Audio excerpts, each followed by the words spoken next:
everyone and welcome to another video. I'm Simply G and today I'm going to be showing off the second half of December pickup. So the last haul or pickup video that I'm doing for the year, and tomorrow is going to be 2019. That's a little bit horrifying. That's gone way quicker than I ever expected. But I hope you guys enjoy. There's a couple things from holiday sales here, as well as my usual various pre-orders and a couple other things that I'll show off and sort of explain about when I get to them. But yeah, I hope you guys enjoy and I'll get straight into it. So first off is the complete collection of When They Cry, or Higurashi no Nakokoro ni, the horror mystery series on Blu-ray from Sentai. This is a Region A only release, but thankfully for me, I do have a regionless Blu-ray player. This collects both seasons and the OVAs all on 9 discs, so as you can see, 55 episodes altogether. And this was one of my first anime that I ever saw. It was definitely my first horror anime. It might have been my second one, depending on how you quantify Hell Girl. I wouldn't say that's necessarily as horrific as this series is, but this is a adaptation of the visual novels of the same name. So how this series is animated or structured is each couple episodes, so 3 or 4 episodes, is a self-contained arc, and then after the, I guess, plotline concludes, it sort of resets and goes back to the beginning. So with this, you get multiple different storylines from multiple different perspectives, and I think considering this is a visual novel adaptation and it is a mystery and it's meant to be able to give you all of these different clues so you're able to figure out what's going on, that was the most interesting and best way for Studio Dean to have done this. I haven't really seen it done anywhere else aside from Amagami SS, which is a romantic comedy, I guess, like dating sim adaptation, adaptation. And then also, from what I can tell, Yasugura no Sora, is that what that show's called? I haven't seen it, and that one's an adaptation of an erog or a hentai game. So not really in my wheelhouse, but I have an idea that they have a similar idea with branching episodes. So at one point, it's like a continuous story, and then from like a certain episodes after that point are meant to be different girls' routes, if that makes sense. I don't know.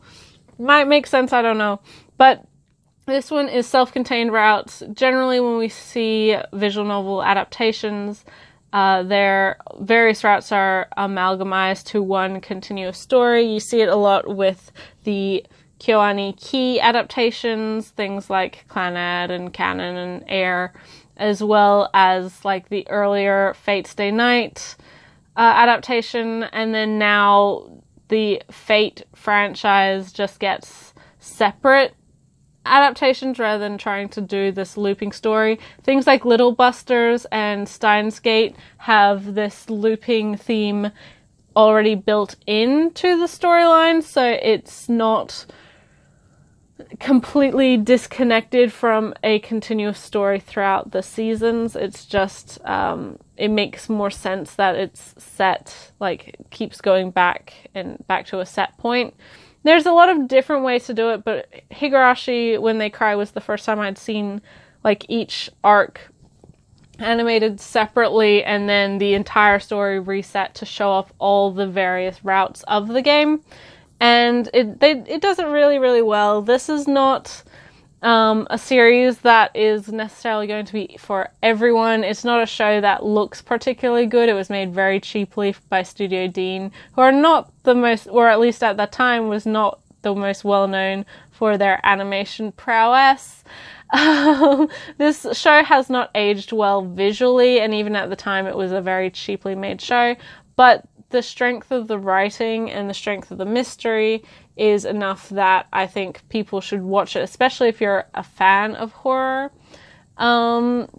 yeah, definitely one of my favorites, and I don't think that's just nostalgia, because this is one of my favorite series, or first series that I had seen. It is very, very, very good. It's interesting considering that this series only recently got the second season available on disc in the US, where prior to that, Australia had the second season before the US did. It was a little bit interesting because the first season was one that sort of fell victim to the tail end of all the bankruptcies going on, and Genuine obviously went bankrupt. Funimation finished up the singles and then put out a complete collection a little bit later, but the show as a whole was out of print for a very, very, very long time, and it wasn't until Sentai's License Rescue that the series got its conclusion with the second season, and then the follow-up with the OVAs.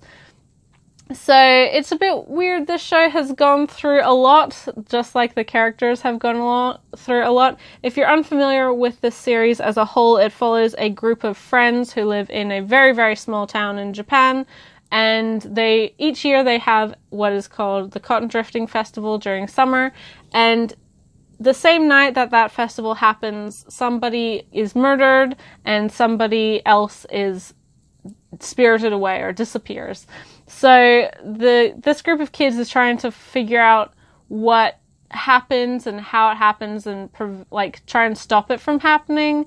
And there's a lot of different things, and then each arc is, as I said, from a different character's perspective. You learn a little bit more about the world, about the town, and that character who is in focus.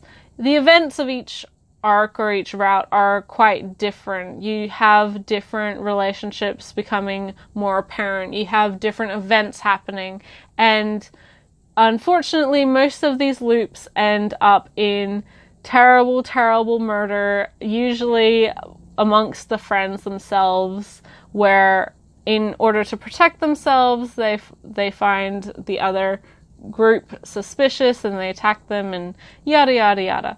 It is a lot of violence. It's a very, very suspenseful show. I think that's what it really does the best. But it really doesn't shy away from some of the extremely uncomfortable violence that it has. There's a particular scene where a character gets their fingernails ripped out, which is, it still makes me shudder.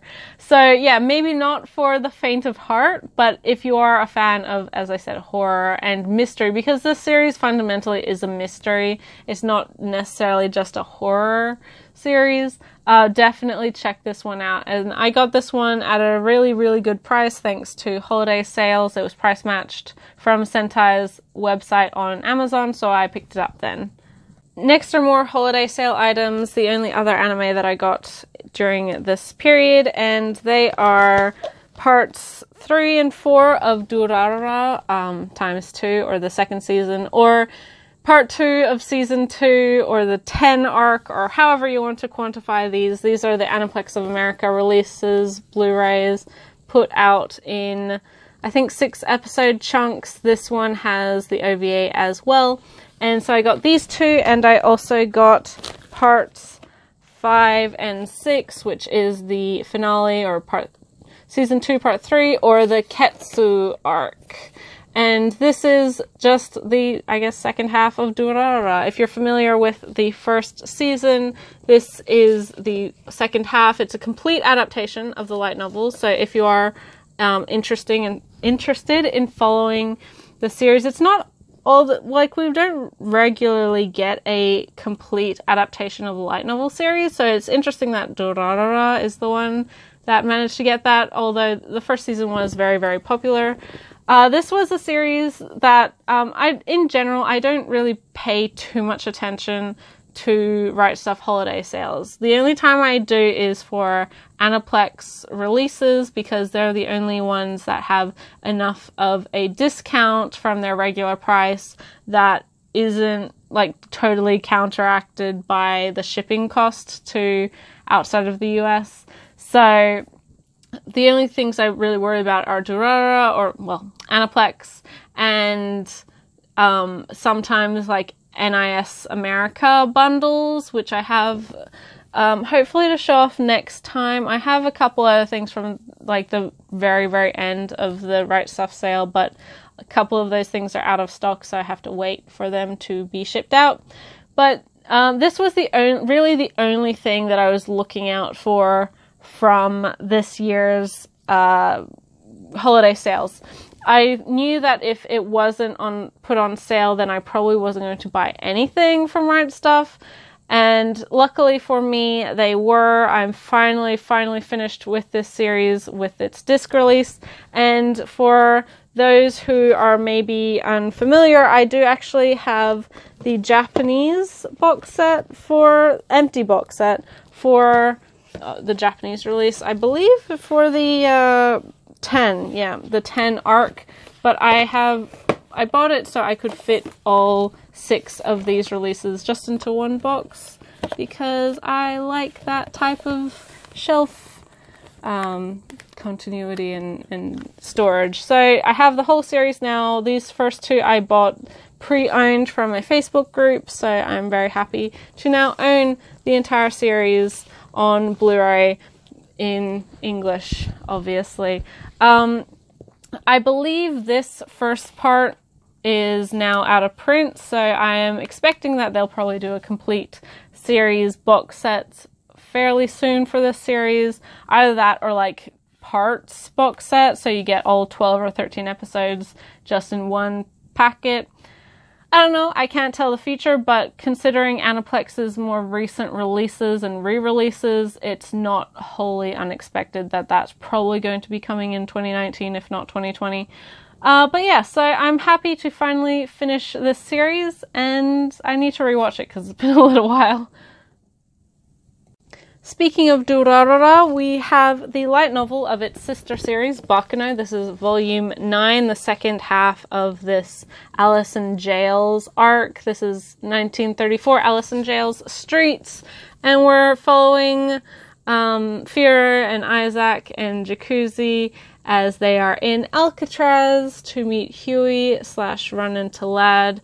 I love this series. I love it even more so than Durarara. I definitely prefer this work of Narita's because I find the characters a lot more interesting, a lot more, I don't know, I just like more of the characters for more reasons. And I love the setting, just this idea of like Prohibition era / Depression era, 1930s New York and USA. There's so many cool things that are done in this series, and every time a new volume comes out, I read it right away because it's just so wonderful. This is an ongoing series compared to Durarara, which I spoke about just then. That anime adaptation is a complete adaptation. Durarara only has 13 volumes. Bakugou is still ongoing and has, I believe, over 20 volumes now. So I would expect that the sort of overwhelming popularity for Bakugou is definitely on the Japanese side. I'm so glad that Yen did manage to license this after so long, and I hope this series is doing well for them, because currently in the market of light novels, there are so many available, which is not a bad thing, but I think the Western market, as is the Japanese market, but even more so in the Western market, we get so many of the isekai stuff, so many like found yourself in another world, and oh, I'm a regular dude, but I have knowledge about like normal modern day stuff, so that makes me qualified to be this really cool guy in this fantasy world, or in this military zone where I become the general type deal, which for me is really boring. But Bakugou is almost like completely removed from that idea. It does still have supernatural elements to it, but I find it so much more interesting than generic Fantasyland, like 374. And in regards to ongoing light novel series, there are a couple that I really enjoy, but Bakugou is by far my favorite. This and like Spice and Wolf and if we get more of the like Nisio-Isin, like strangulation and decapitation type books, I can't remember what that actual series is called. And there's a couple like single volume novels coming out that are really interesting, but as for ongoing stuff, Bakugou is by far my favorite, and I'm so glad that Yen is doing such a good job with them with these hardcover releases. Really loving translations, and just overall really, really, really nice books to have in a collection. Now, onto manga pre-orders. We have volume 15 of Yona of the Dawn. This is continuing the Water Tribe arc. We have Yona and her associates trying to help the area from drug addiction and those who want people to be in bad straits. And then we have a run-in with another character. I really, really, really like this series. I adore this type of it feels very old school insofar as like very 90s, early 2000s shoujo of a girl sort of set in a historical shoujo setting. I don't know. It just has this really interesting air to it, and it just continues to be great. Some wonderful action, some wonderful character interaction. And for those unfamiliar with this series, although I'm sure most people know what it is, this follows Yona, the last princess of her kingdom, who her father was usurped from the throne, and now she's running for her life and trying to regain her position of power with the help of the 4 dragons and their various powers, whom are people but have like weird supernatural abilities. One has has the claws of a dragon, one has the eyes of a dragon, etc., etc. So they are traveling around the country not only to sort of get an idea of how to regain her seat at the throne, but also to sort of assess how the people of her country are doing, because there are a lot of problems over the various tribes that have up until now been mostly ignored by the rulers in power. And she's now, as being confronted with them, personally, she's doing her best to try and fix these issues. It's really, really, really good. I think there's like 27, 28 volumes out in English, or not in English, in Japanese. So we're like halfway through. We're still very far behind, but it just continues to be really entertaining and a really great time. And I always look forward to a new volume of Yona.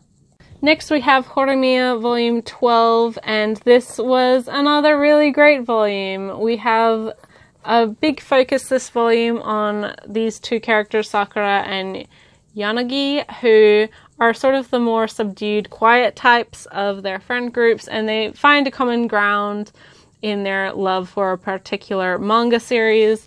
This is just a really funny, fun high school like comedy romance type series. And even when you're not focused on our main characters, Hori and Miyamura, there's still some wonderful side characters who have some wonderful comedic bits. Man, this series always makes me laugh. It's always very, very funny. And I always continue to really enjoy myself whenever we get a new volume of this. It is getting a little bit long. I would expect it's hopefully going to wrap up in the next foreseeable couple volumes. I don't know when that will actually be the case, but I find that rom-coms have a particular shelf life, so sometimes they can outstay their welcome, and that's not to say that like longer shoujo are always, you know, not good, but they do get a little bit repetitive sometimes, and unfortunately that seems to be more so the case than not. This one, as I said, is still really funny. This particular volume wasn't laugh out loud hilarious like some of the previous volumes, but it still had me chuckling like a fair amount. I also really like with these volumes the very where is it? The kitten I guess dreams that one of the friends has, and this part always makes me giggle because he always like applies it to the actual friends afterwards. I don't know, it just is like a weird little extra bit, but it always makes me laugh. Yeah, Horomia is really, really fun. Definitely one to try out if you're a fan of romantic comedies, and I would definitely recommend it for people who are looking for probably a fairly fun, funny newish series. Next we have the latest volume of Noragami Stray God by Adachi Toka. This is volume 19, put out by Kodansha. And this series I really, really love, but I feel like a lot of people aren't necessarily talking about it anymore because it was on hiatus for a very long time. I think a lot of the hype was missed or has seemingly died down now. So it's not a series that I hear a lot of people talk about or collect anymore. Really, really, really great series about Yato, a stray god, and his Shinki Yukine, who is sort of his assistant / personal weapon, and then he has their friendship with Hiyori, who is a human girl who can see these gods and gods in the Shinto sense, like the Japanese gods, who also through a freak accident, her spirit can like slip out of her body. And it's really, really good. There's some very funny moments, but overall it's a very emotional, like high action, like very good with the action, very good with the drama. If it needs to be emotional, it does it very, very well. I think the strength in the writing is so good, but also it's just incredibly well paced. Each part of the story, each arc, if you would, flows seamlessly into the next. I will say I did have to read the last couple volumes preceding this one before I could get into this book because it has just been so long. I think the volume 18 came out in, I think, early 2017, something like that. So it's been a while. But that is really through no fault of anyone's aside from it just, creators have to take hiatuses. I'm not going to complain about it. And I believe it was health related. So I will always prioritize a mangaka's health over their actual work. This is a great volume. It just opens up to the next part of the story. It's a little bit of a transitionary one, but still really, really good. I'm really looking forward to more Noragami in the future. Hopefully we see volume 20 more sooner than we saw volume 19.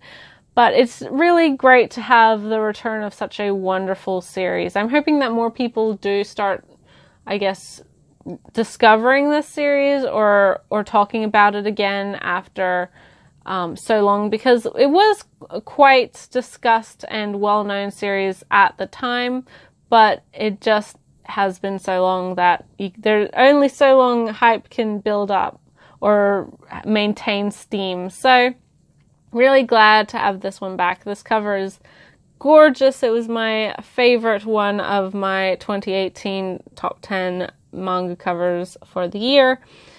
And it's just overall a really wonderful series that I'm really happy to have back. Next we have the most recent volume of Again, volume 6 by Mitsuru Kubo. This is her sports / time travel manga about a cheer squad, an Oendan, where a high school boy falls down the stairs on the day of his graduation and is sent back in time 3 years and given the opportunity to relive his high school experience. And because of that, he has now joined the Oendan, hoping that they don't shut down, don't disband, and probably changing the future and how he is perceived within his peers in high school. Really, really wonderful series. I say this every time, but I really, really love Kubo's artwork. I love just how expressive her characters are, her use of blacks and her use of sound effects and paneling, and it has this definite kinetic energy, this this real feel to it that I don't think you can really capture outside of comics, it's a very unique experience to comics.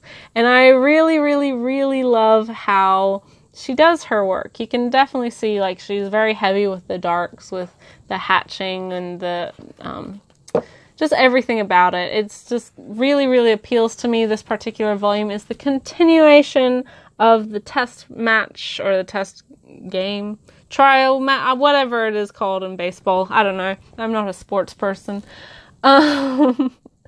It's the conclusion of that, and really, really good. And from here on out, our main characters are sort of also going to be in the dark. They really have no idea how life is going to continue on now that the future, from their perspective, has changed. They don't really know what to expect or which direction things are going to go, because they managed to change so much. And although there's still probably going to be problems and things they need to worry about, certain things have, in the other sense, not been that, I guess, weird, or have been circumvented. So yeah, I mean, this is a fantastic series. Volume 6 indicates we're exactly halfway through the series. There's 12 volumes in all, and I cannot wait for more. We are getting this series very, very quickly, thanks to Kodansha's publishing schedule, every 2 months, and I can't wait for volume 7. Next, another phenomenal volume of Silver Spoon by Hiromu Arakawa, another volume 6. And this is put out by Yen Press. This is the slice of life agricultural comedy coming of age manga following Hachkin, a high school boy, as he goes to agricultural school in Hokkaido, even though he has really no experience or background in farming or agriculture at all. This is, as I've said before, with pretty much every single volume of this series, done by the same mangaka as Fullmetal Alchemist, and although that is definitely her most well-known series, I would argue that this is probably the story that she has most wanted to tell throughout her career. There's a very obvious personal investment and her own sort of experiences coming into this manga. I would expect that this story, it will never have the reach or I think the cultural impact that Fullmetal Alchemist has had. That series was a firestorm of just perfect things coming together and capturing people's attention. It's definitely become one of the foundational shonen of its era and is still regarded as one of the best. I adore Fullmetal Alchemist. I make no secret of it. I really, really love it. It is by far one of my favorite shonen. But in saying that, Silver Spoon, I definitely feel is the one with more heart. It has a lot more of Arakawa's personality put into it. It wasn't written to necessarily sell a million copies of. Although it is very popular in its own right, I don't expect it will ever truly come to, I guess, compete with Fullmetal Alchemist's popularity, which it doesn't need to be. But this series is just fantastic. It's so, so lovingly put together. The characters are all wonderful. Her comedy is always great. I think she has some great sense of timing, but the whole series is very genuine and it never shies away from the terrible realities that do sometimes happen to people who find themselves in this industry and in these situations. And I think by obviously very lovingly and understandingly, speaking about these topics, it makes people more aware about them. I really, really liked this volume. A lot of focus on the Equestrian Club and the upcoming festival. Lots of fun. If you like horses, you will definitely like this particular volume. And it was interesting reading about sort of how certain equestrian events are scored and why things are done certain ways. It's interesting. I don't have a huge amount of experience with horses. I have had like riding lessons and that sort of thing, but I was never super into them, and I've never spent a huge amount of time with horses. But it is, even like from my perspective, really interesting to learn a lot about like the personality of horses and caring for them and why certain things are done and other things aren't done. I don't know. It just makes far more interesting and informative series, in my opinion. Next we have To Your Eternity Volume 8 by Yoshitoki Oima, by the mangaka who wrote A Silent Voice, as I'm sure most people already know. This is the sort of middle and ending part of, or I guess middle part of Bond's arc. I really, really like this particular arc. It's one of my favorites. I stay up to date with this manga on Crunchyroll, so I do know what's going on in this particular volume. It's nothing new to me, but it continues to be a fantastic series. I really like the setting, and whilst A Silent Voice is wonderful, it definitely has this hard-hitting emotional drama to it that a lot of people, I think, can relate to in certain aspects. This is by far my favorite of Oima's work. I would say it's got a much larger scope to it, and it is trying to do things and push the envelope more so than A Silent Voice did, which is, I think, comes hand in hand with the setting being this quasi-historical, quasi-fantastical or fantasy setting, whereas obviously A Silent Voice is set in modern day, like Japan. You can't really push it too much, whereas this is about obviously a immortal being who, through its interactions with humanity and the people around them, learns more about the human condition and emotions and life in general and sort of the meaning of life. It's absolutely phenomenal, and each volume just continues to grow on this idea of growing through others and experiencing the world, and it's just really, really, really good. Beautiful, beautiful art, beautiful story. Even though, of course, a lot of Oima's works, I would say, are very emotionally heavy. I personally never feel like super manipulated by it compared to some other like very well-regarded emotional, like melodramatic series. This one is one that whilst I'm obviously aware of that it has very resonant emotional beats, I think it's very genuine compared to just like, yes, you should cry because things are sad, I'm going to make you feel sad on purpose. I think you just have such a strong connection to the characters that it doesn't feel manipulative. I don't know, maybe that's my perspective on it, but really, really great volume, a series that continues to get better and better with each volume. I would say that, in my opinion, there really isn't any downtime, any arc, or any characters that aren't as interesting as the others, and I think that's the biggest improvement from A Silent Voice, is that A Silent Voice, whilst obviously very relatable and there is a lot of issues with a lot of the characters and just their personality, and that's very true to life, I really disliked quite a few of the characters in that series. I would say probably 3 or 4 of them. Maybe that's a bit too many, but whilst that's not a bad thing, it does make it harder for me to read those parts of the books. Whereas with this series, I never felt like this outright frustration or annoyance or just hatred for characters like I did in A Silent Voice. So it makes it more of an enjoyable read in aspects as well. So yeah, I mean, this one, obviously, I shouldn't compare one completed series to an ongoing longer series, but definitely pick up To Your Eternity, even if you weren't super sold on A Silent Voice. And if you are, then I would expect that To Your Eternity will just be even better than that. And it's definitely a different experience, and I'm glad that we are getting this series, and it seems to be doing so well. So next is Fruits Basket, Another Volume 1 by Natsuki Takuya. This is the, I believe, 3-volume sequel to Takuya's most popular work, Fruits Basket. And this is a manga that gets a little bit of a mixed reaction. One that I can see both sides of. I would agree that this sequel is probably unnecessary. I don't think you need to read this to enjoy the series as a whole.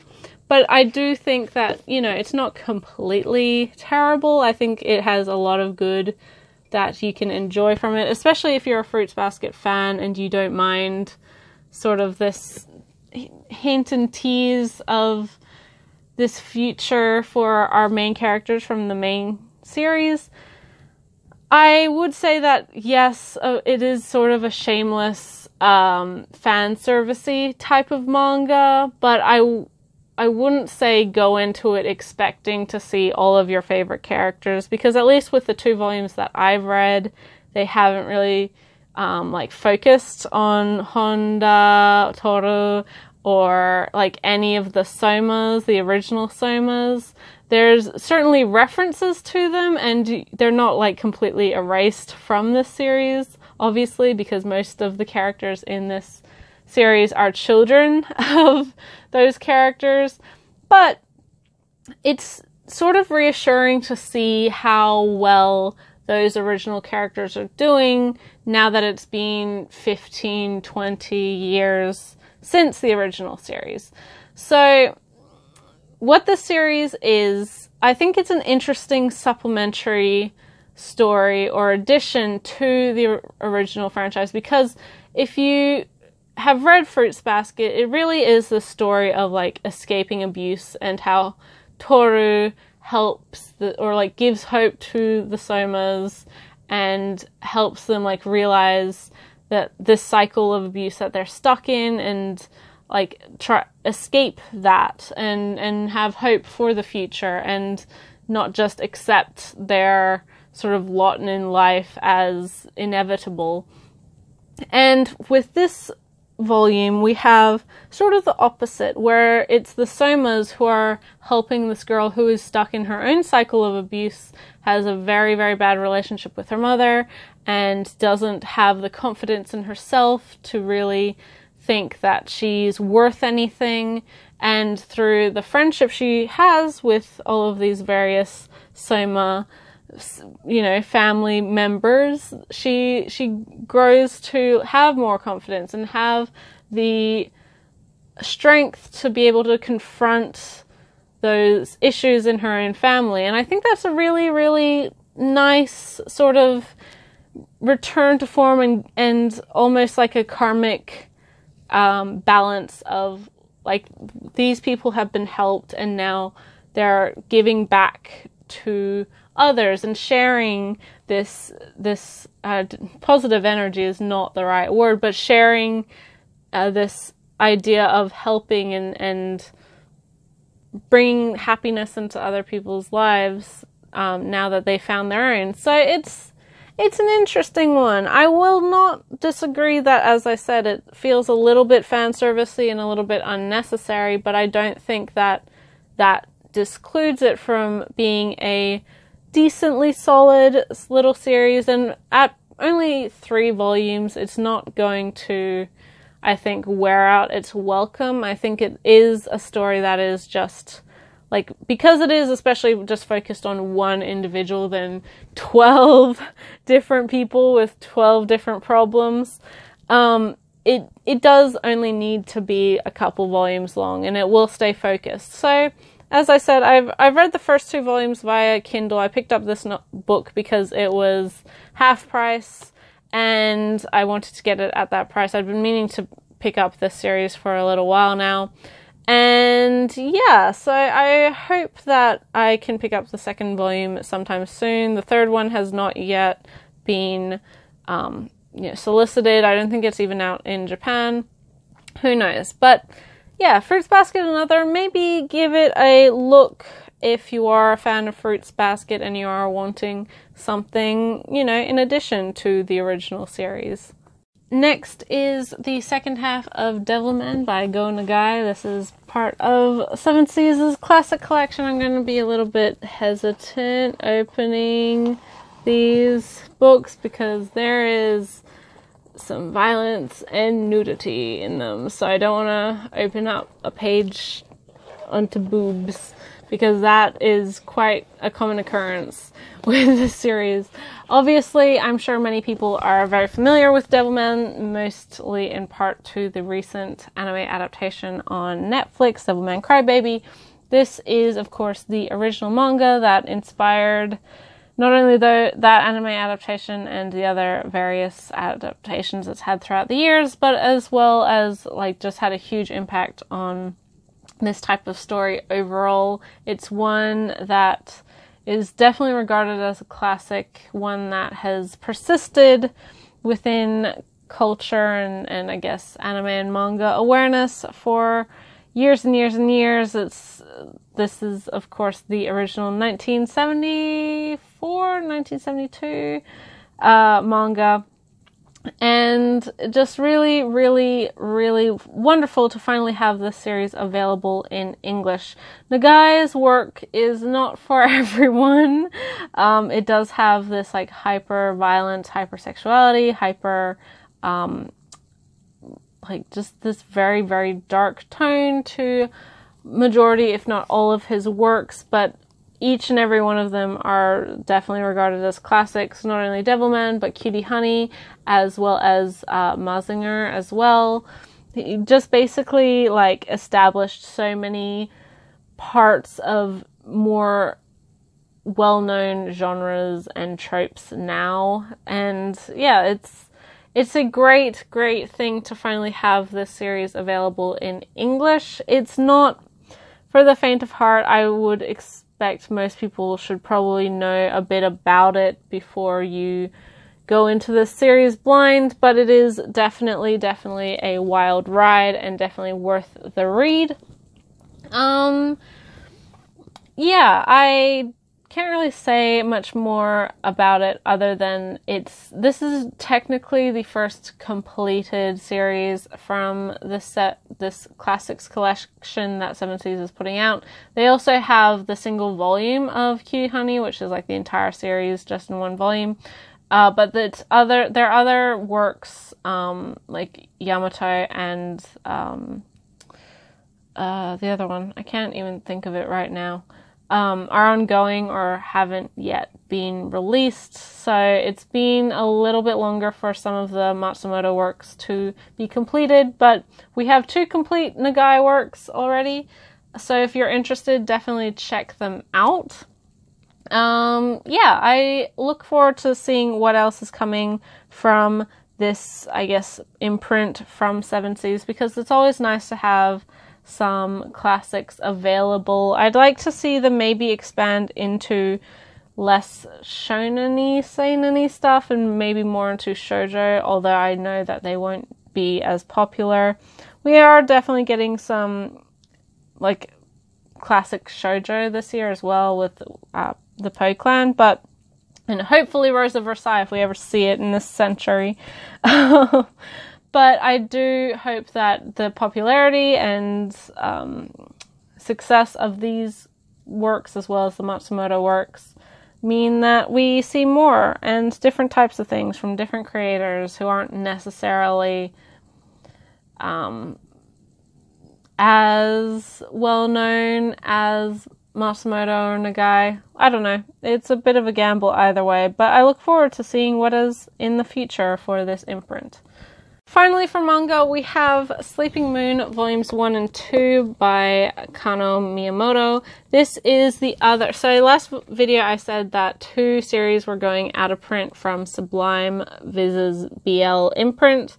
The one that I showed off then was The Man of Tango, and this is the second series. It is complete in 2 volumes, and it's a fairly, like... It says it has the explicit content logo on it like every BL release does, but I would say this is very, very tame. You don't really have to worry about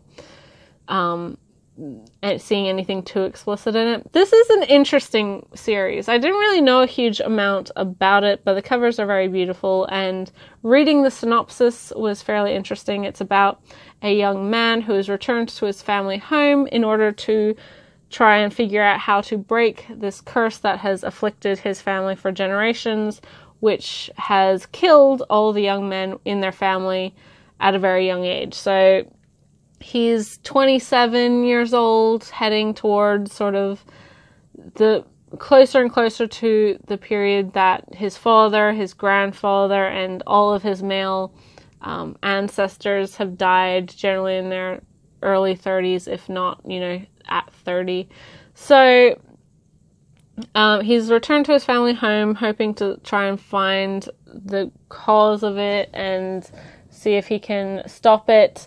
When he arrives, he's staying with his aunt's family and her children. She has twins, a boy and a girl, and obviously this young man, his cousin, is also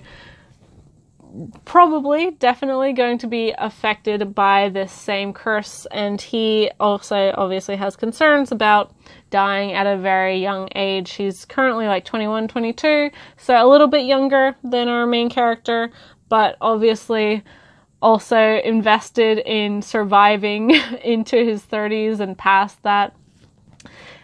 We also learn that this cousin is able to see spirits or yokai, and various ghosts around the house.